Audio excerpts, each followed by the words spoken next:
Fusion here, back with another video. Today we're gonna go ahead and be talking about both of the conference finals. We got the Western and the Eastern. The Nuggets against the Lakers and the Heat against the Celtics. Today we're gonna talk about the Nuggets and the Lakers since they do play later on today. And then tomorrow, obviously, we'll go ahead and talk about the Celtics and Heat. So pretty much this is just going to be a preview on what I think and how I think that the playoffs will go from here. I was surprised to see that the Lakers made it this far. We have a very complete roster now that we have made those changes, as well as a lot of our players are definitely stepping up and out of their usual role to perform quite well. So that's good to see. As well as I was definitely doubting the Nuggets for sure. They've been playing well in the West all throughout the year, but just seeing Jokic get his 19 and 15 and 10 damn near every other game, it did sort of feel like that Denver was coasting. And I guess I never really took it to account that team was just so good that it just made it look too easy. So that's my bad. But Denver has definitely earned their flowers and their respect in that first seed in the West.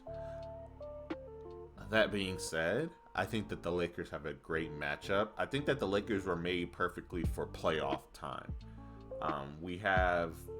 First of all, we have a LeBron James, which I'm going to talk about later on, what to do, bring up the stats. But he's doing like LeBron James things. Not last night, but the game where they were playing against the Warriors, I think that was Saturday night.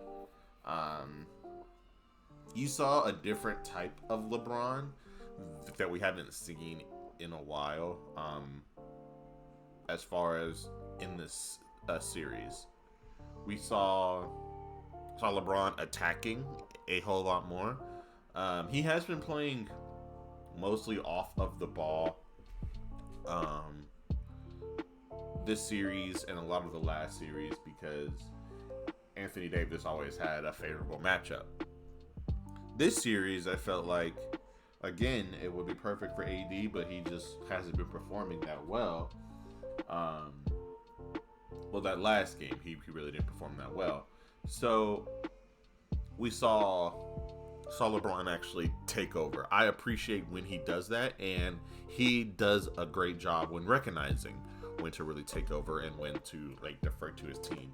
Sometimes he does it a little too much for my liking, but it's still overall a better decision that he has done for sure, if that makes sense, of course.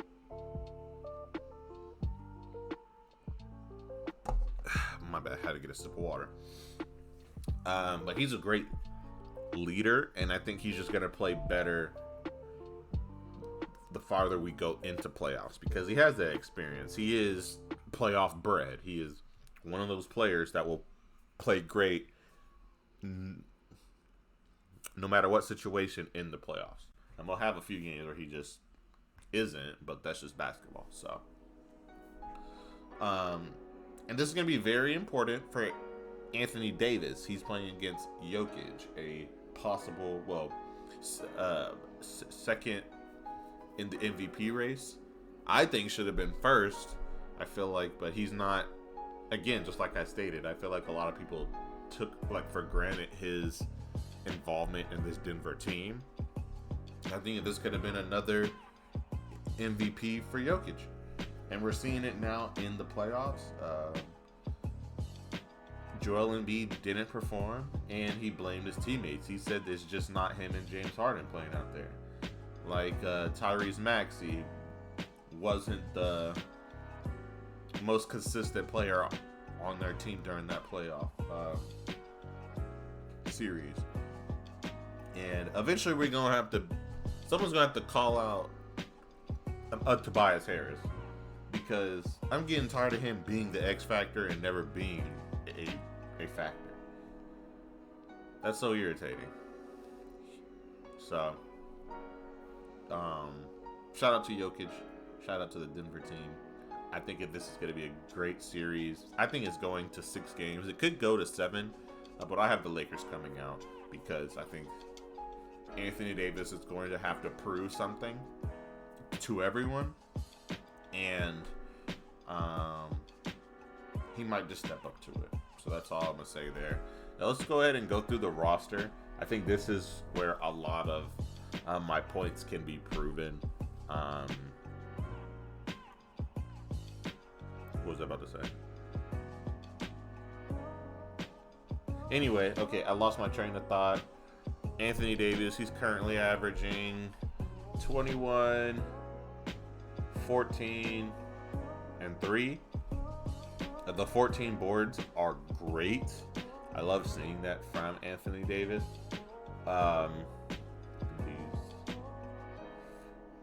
I can see this definitely staying the same, and I think what Anthony Davis should have seen from the previous playoff matchup with the Nuggets and Suns is you can't be passive against him. You have to attack him. Ayton was playing very passive, very far back, not wanting to pressure, play hard on defense. And he paid for it. Heavily. He got outplayed so hard.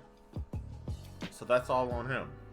I want to see this number go from 2.4 to at least 3 for offensive rebounds. I think he has that ability to do that, especially against Jokic. I think Anthony Davis is a lot more athletic than him and a little bit more, I want to say limber, I guess is the right word.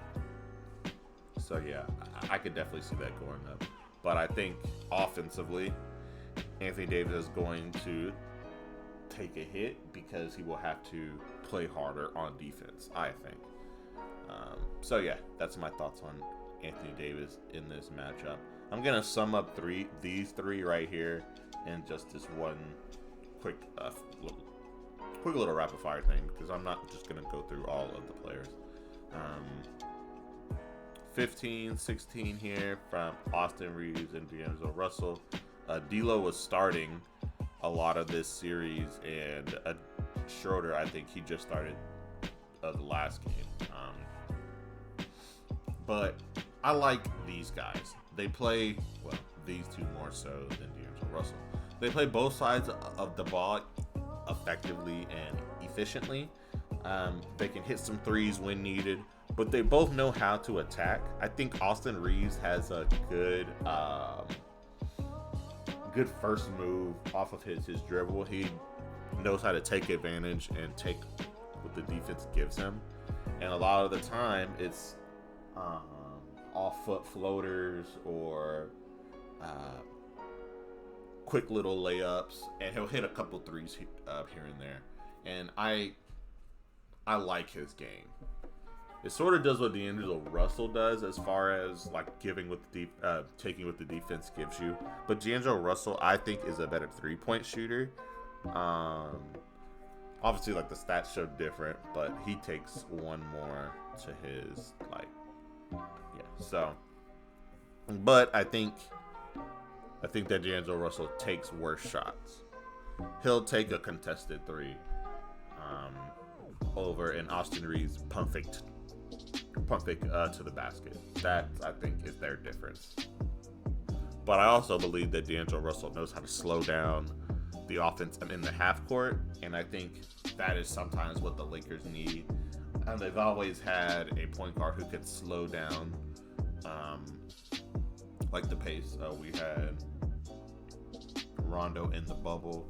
We've always had Derek Fisher, and I'm missing 2 other names there. So we've always had that to really slow down our usually 1 or 2 superstars and let them take a breather off of the ball and make good decisions as well. And that's what Dennis Schroeder does. I think he's more of a gnat. He's very annoying. He has the speed to be annoying. He's great on-ball defender. He is a great on-ball defender. I don't know why I sounded like a caveman there. He's great on-ball. Anyway, as well as he takes good shots. He has the ability to hit shots. He's a great veteran point guard, and I'm glad we picked him up for the price that we got him. He was a really good pick out. He had pickup. He's definitely standing out to be great, in my opinion. So I think he's going to be. I don't think he's going to be as important because the Nuggets have taller guards, and I think having D'Angelo Russell play point guard will just make it a bit easier to defend. But a Dennis Schroeder should definitely be getting some minutes here for sure. Jared Vanderbilt, he's supposed to be a 3-and-D guy. He's a good rebounder. I wish he would take advantage of that more, but in this matchup, he was more so guarding Steph. Turns out he is trying to be our defensive guy, which I think that the Lakers have always had that ability because we have a lot of length and athleticism. Pause. So there's that. That's why I think that we have that ability to do that. And I would want to see him. I've always said this. So just give me 7 and 6. I need 7 points and 6 boards. 2 of those offensive rebounds. And he already has the 2 offensive boards here. This just needs to go up. And I think that is what I want from him, alongside with being a great defensive presence, which he has been. And a lot of those Steph Curry shots were hard contest or coming hard off of a curl because Jared Vanderbilt made it hard for him, so they had to take that extra screen or they had to go to the 5th or 6th option, and he had to reposition and his feet weren't set. So those little things that Jared Vanderbilt did to really affect Steph's game for sure. So we could see him being on the Jamal Murrays or Michael Porter Jr. Like when they start like to get going, his length and his athleticism will be very important on that side. And with that being said, someone else sort of like that, like Lonnie Walker, I can see him getting some more minutes. He's an explosive athlete, so him playing against those 2 other athletes with the Aaron Gordon as well, who is an extreme athlete, who has been playing well. And they usually play, him and Jokic usually play off of each other well. So I could see more Lonnie Walker having like LeBron at the 5 or the 4, and then have Anthony Davis play that 5 or whatever.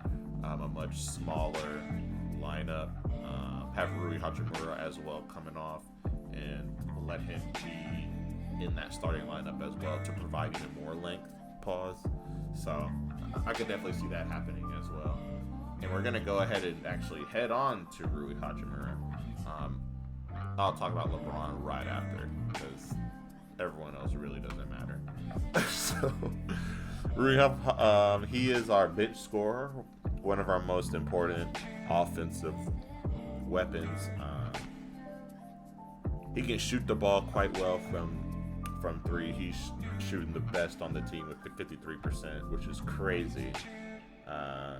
As well as that, he's an athlete. He has the athletic ability to get to the rim, get easy boards just based off of athleticism, and he has height. So I could definitely see that translating to some more defensive stops and more of a defensive role when we need it. So that would be good for sure. Lastly, LeBron. Not much to really say about LeBron. He's been playing well. I wish he would stop shooting all them damn threes, though. He's shooting 26. Well, he's not shooting horrible, but there are some games where he's shooting pretty crazy, like percentage-wise. And he's approaching about 3 turnovers. I'm not really worried about that. He has the ball in his hands most of the time, as well as he does make a pretty good decisions with the ball. averaging 10 points, 5 assists. I could definitely see his scoring going up starting now. Just like I stated earlier, I could see Anthony Davis having to put more of a defensive effort out on there to stop the Aaron Gordon and Jokic, almost twin tower effect. Him being pretty athletic and then having Jokic throwing great lobs or great dumps down. More so a inverted DeAndre Jordan and Blake Griffin type of thing. Instead having the smaller guy down there and having Jokic throw that pass. So I could definitely see Anthony Davis being more use on that side. I'm even also just throwing out either a Tristan Thompson or a Mo Bamba if he's healthy. I don't know what's going on with Mo Bamba, just to add length or to add more athleticism to help out. So that's an option. But LeBron, he played excellent last game. He's almost shooting 50%. That's great to see because that shows he's taking good shots. He takes about it was 6 or 7 threes a game. I wish he would cut that in half and convert those to passes or to layups, but it is what it is. And that's pretty much everything about the Lakers roster. Everyone else, honestly, really doesn't matter. Like Malik Beasley, he's a good. He'll come out and hit some threes and do his little shimmy, and that's about it. Troy Brown Jr., I was expecting more from him.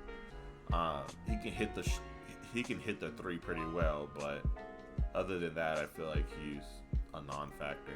Wayne Gabriel, he's a decent rebounder. Okay. And for some reason, they're not giving the young boys no money, no time much anyway. Max Christie, he's going to come in for the last 30 seconds. So he's not really out there doing much, but I could definitely see, as far as our roster goes, I think we have a good deep roster when everything is clicking. Roy Hachimura is playing well. Dennis Schroeder's playing well. We have that ability to do that. And we also proved, Lonnie Walker also proved that he can get you a quick 15 off the bench if needed as well. So, great showing. Next, we got the Nuggets. I don't watch much of the Nuggets games. I don't care much about the Nuggets games. But there's a couple people on this roster that give issues no matter what. Aaron Gordon, I've already talked about him a bit. He is a uber athletic guy. He'll hit a three every now and again. He's shooting 39%. A lot of his buckets are offensive rebound, putbacks. See, he has 3 of those and three defensive rebounds. But he has that ability because he can use his athleticism to sneak little sneaky rebounds or little putbacks like that. But he more so runs that baseline area and lets Jokic do easy dumps to him or lobs if needed, as well as since he's already down there, he can get the good position, sell off easy buckets there. I think that's a lot of what his style of play is. He's almost shooting 50%, so just from seeing that, that'll tell you he's more so shooting on the inside, except for him shooting all these damn threes. If he ain't shoot these damn threes like that, shit, whatever, then I think this would be up on the 54, the 54, 55 range. But that's Aaron Gordon. I think he's a good player. I like him. Bruce Brown, he usually comes off the bench. He's a streaky guy. He'll He'll hit some shots. He'll get your team going with his energy as well as shooting some good shots. He's always a presence out there, and I think that is more so what he can do. Yeah, I wanted to go ahead and touch on Jamal Murray and Michael Porter Jr. Pause at the same time. These are the more so the offensive weapons. We're seeing that Jamal Murray is a quality point guard. He's a scorer at that. He can get to the line. He can get to the basket. He can shoot threes at a great clip. He shooting 40% from three. Not many point guards that shoot a lot, shoot that well. So he's just a great guy like that, as well as he has length. Pause. So that helps him out on the defensive side. He's got 1.3 steals a game. That could easily be 2 steals a game on certain teams, as well as his assist numbers. He gets some sneaky rebounds. He's a quality player, and you need someone who is athletic enough to stay in front of him, but not but that can also guard him when he's shooting like the 3 and running the pick and roll. I don't think there's a lot of guys who can guard the 3-point line as well as be athletic enough to step in front or that type of thing. Same thing goes with Michael Porter Jr. He's more of the shooter. He'll shoot. He reminds me of a what's his name? Of a J.R. Smith. This nigga will shoot the damn ball, and most of the time it goes in. He's averaging 15 a game. He's shooting 47 from the field, 40 from 3. Sneaky rebounder as well. He's 7.5 boards and almost 2 assists a game. Yeah, I'm surprised about this. I'm surprised about the 8 rebounds a game. God, I just looked down and Jokic averaging 13 rebounds. There's been some crazy rebounding stats this year, I think. But it's Michael Porter Jr. You just have to close out on him hard. You can't give him open shots because he's a microwave. It's just he'll get hot and start shooting, and he can shoot them into a win easily. Kentavious Caldwell-Pope, if you are a longtime Lakers fan, then you know about this dude. Except he actually hits threes for this team. So he's averaging 10. He's shooting 48 from the field, 39 from 3. That's about it, really. Yeah, that's pretty much what he does. He's a corner shooter. He can also shoot from that wing, wing extended a little bit as well. And yeah, that's also another option for Jokic when people try to sink in on Jokic. Easy kick out. Boom. Next we have Jeff Green. He gets a lot of minutes as well. His stuff won't really show in the box score because he's an older guy, but he's definitely a energy player. He'll get you a great dunk or a great block, and then that'll make your team play better. Those are the type of players that you need to go far in the playoffs. And you see, he's played every single game in the playoffs by averaging 4 points. Yeah. So, yeah. And then we have the Joker himself. This dude is a baller. I don't know what's going on with this slow, pace basketball, but it seems like him and Luka do that quite well, and it seems to be hard to defend. But also Jokic has that passing ability. He has great shot selection as well. He's shooting 55%, and not a lot of that is just because he's a great scorer, which he is, but it's a lot of great shot selection, relatively easier shots, but quality shots. Something that he does well. Great, decision making, for sure. And then you got here's the issue.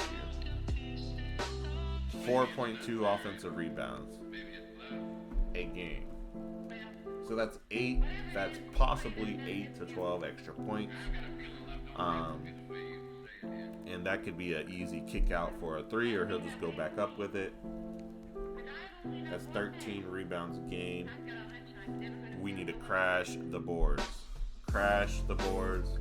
Box out hard, but because they have a Aaron Gordon who will crash the boards, who is down there already to crash the boards with a 6.1.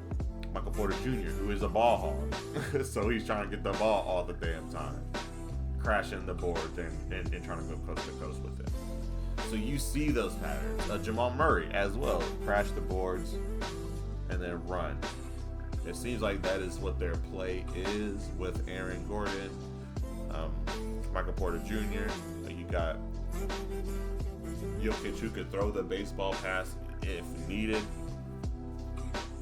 This is what we're seeing. And then at the half court, you put Jokic on high post or on the box and let him work out. Let him dump it off, or let him take the shot, or take it one-on-one. That's pretty much what the Nuggets do, or the kick out, or just run. They have that ability to do that, and I think that the Lakers, with our length and our and having AD, who is a premier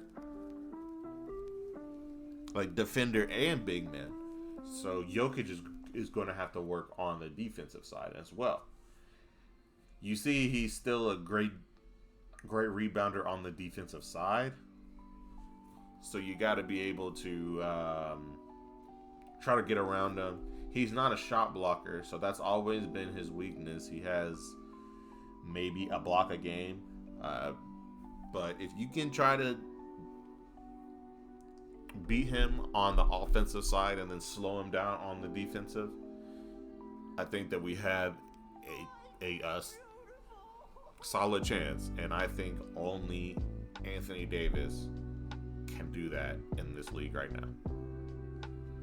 And then you got these other guys, some notable names on here. Ish Smith, he always has a couple games or highlight plays that do push his team. He's very quick, so great player there. Reggie Jackson, I'm surprised he's not really getting the premier minutes. He's a great point guard. He was great for the Clippers, and he's not really getting minutes. I could see him coming to the Lakers, and we could use him off the bench for sure. I don't know if he'll get crazy minutes, but you can definitely slide him in if you need it. Pause. And DeAndre Jordan. All right, well, that's pretty much everything here. I don't think this really matters right now. This was during the regular season, and we're seeing a lot of the regular season numbers really don't matter, like I've been saying. And I called the Kings as well. I said that they were a first round exit. I was hating on the Kings, but I wasn't hating because I was right. Because the Kings aren't ready. They're too young. Next year they're going to be dangerous, but I think they're too cocky this year, and they were way too young to be hooping like that. So, but that's everything. Like, comment, subscribe, and I'll see y'all tomorrow. Peace.